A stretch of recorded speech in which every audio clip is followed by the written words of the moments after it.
Recientemente hemos vuelto a ver cómo un gobernante hispanoamericano, concretamente la nueva presidenta de México, exigía al rey de España que éste pidiera perdón por la conquista, siguiendo de esta forma con la línea trazada por su predecesor, López Obrador, y que busca únicamente aprovecharse del desconocimiento de sus ciudadanos, creándoles un enemigo externo, y de esta forma desviar la mirada de un Estado envuelto en la corrupción política y con la violencia campando a sus anchas. Así que desde aquí vamos a hablar claro, para que sepan realmente las verdades que sus gobernantes se niegan a contarles y conozcan algunos datos por los que España no tiene ni debe pedir perdón.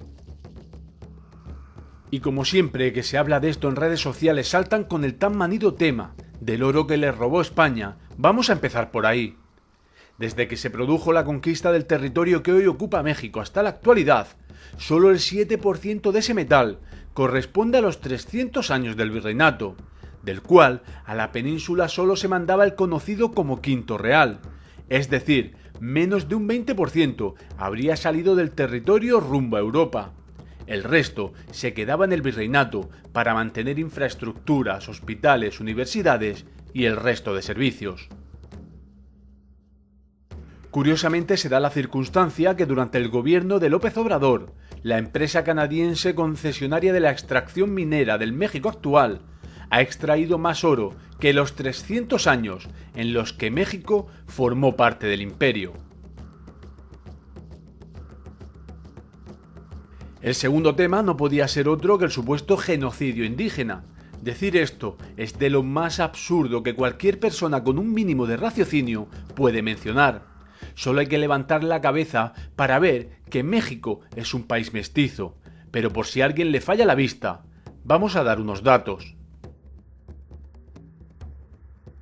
Siempre hubo un dicho que decía que la conquista la hicieron los indígenas y las independencias los españoles, y no le faltaba razón, pues a Cortés le acompañaban solo unos 400 castellanos, a los que se unieron multitud de pueblos nativos, hartos del yugo al que estaban sometidos por el imperio antropófago azteca.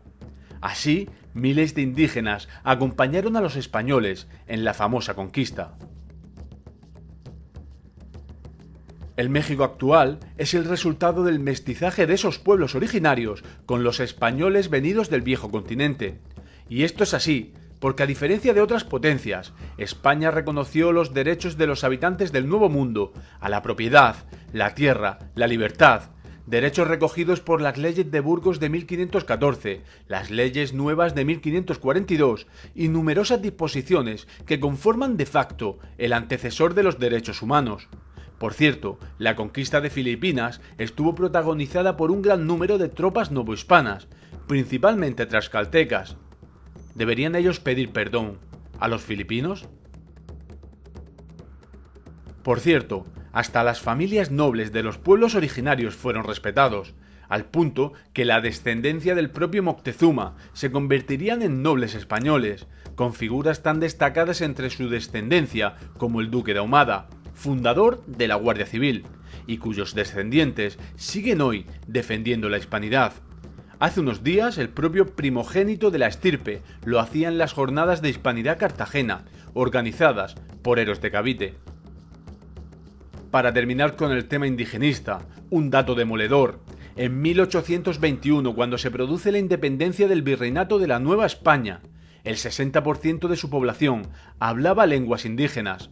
Solo 100 años después, y ya en el México independiente, este porcentaje había pasado al 8%.